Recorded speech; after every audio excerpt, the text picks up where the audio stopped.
Assalamualaikum warahmatullahi wabarakatuh.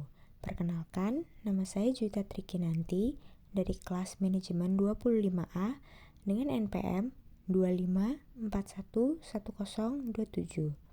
Di video kali ini saya akan menjelaskan materi tentang munakat dari mata kuliah Pendidikan Agama Islam. Materi yang pertama adalah menikah, arti dan hukum nikah. Nikah menurut syarak, melakukan suatu akad atau perjanjian untuk mengikat diri antara laki dengan perempuan untuk menghalalkan hubungan keduanya, sukarela, dan persetujuan kedua belah pihak dalam rangka mewujudkan yang diridhoi oleh Allah Subhanahu wa Ta'ala. Artinya, maka kawinlah perempuan-perempuan lain yang kamu sukai, 2, 3, atau 4. Tetapi jika kamu tidak akan dapat berlaku adil, maka nikahilah seorang saja. Yang selanjutnya adalah hukum nikah. Hukum asal menikah, mubah atau boleh. Hukum mubah ini dapat berubah-ubah sesuai dengan keadaan. Yang pertama, sunnah dianjurkan. Orang yang ingin menikah, mampu menikah dan bisa mengendalikan diri. Selanjutnya, wajib, diharuskan. Orang yang ingin menikah, mampu menikah dan ia khawatir berbuat zina.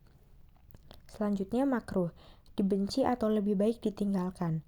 Orang yang ingin menikah tetapi belum mampu memberi nafkah.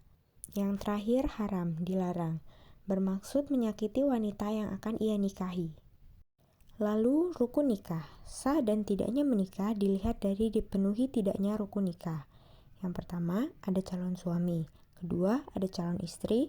Ketiga, ada wali nikah. Keempat, 2 orang saksi. Kelima, ijab dan qabul.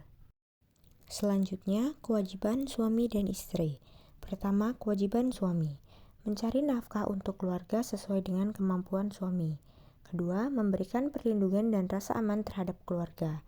3, memberi nafkah lahir batin dan kasih sayang pada istri dan anak. 4, memberikan bimbingan, didikan, dan mengatur keluarga supaya selamat, sejahtera dunia dan akhirat. 5, berusaha menjadi kepala rumah tangga yang bijaksana. Selanjutnya, kewajiban istri. Pertama, taat dan patuh kepada perintah dan aturan suami.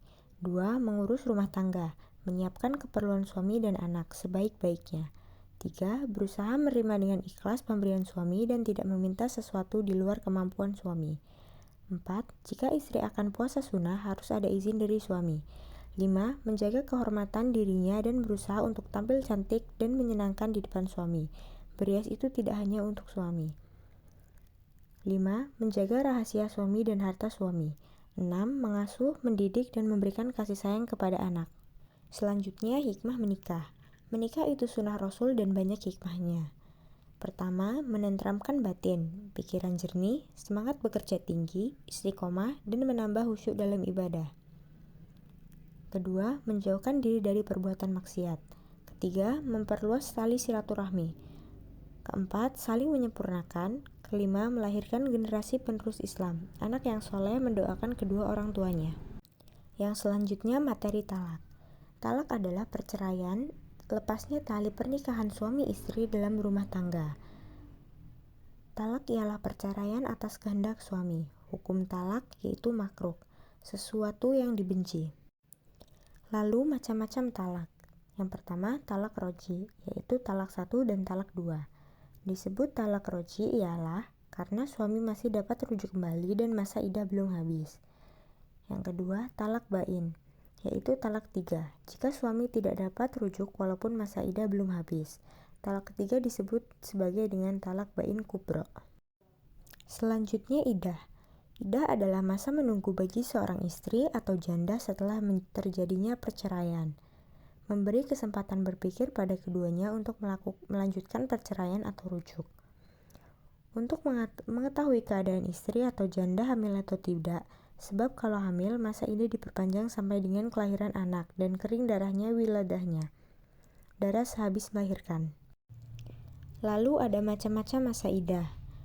Pertama, bagi istri yang diceraikan suami dalam keadaan hamil, masa idahnya sampai dengan lahirnya anak dan sampai kering darah wiladahnya. 2.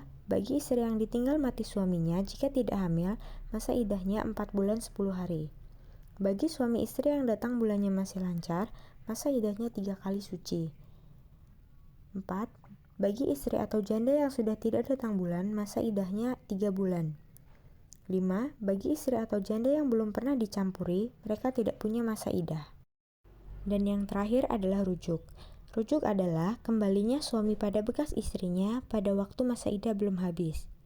Hukum rujuk, mubah atau boleh, dan dapat berubah sesuai dengan keadaan. Berikut yang dapat saya sampaikan tentang materi munakahat. Semoga ilmu ini bermanfaat dan bisa didengarkan semua orang. Kurang dan lebihnya saya mohon maaf. Saya ucapkan terima kasih. Wassalamualaikum warahmatullahi wabarakatuh.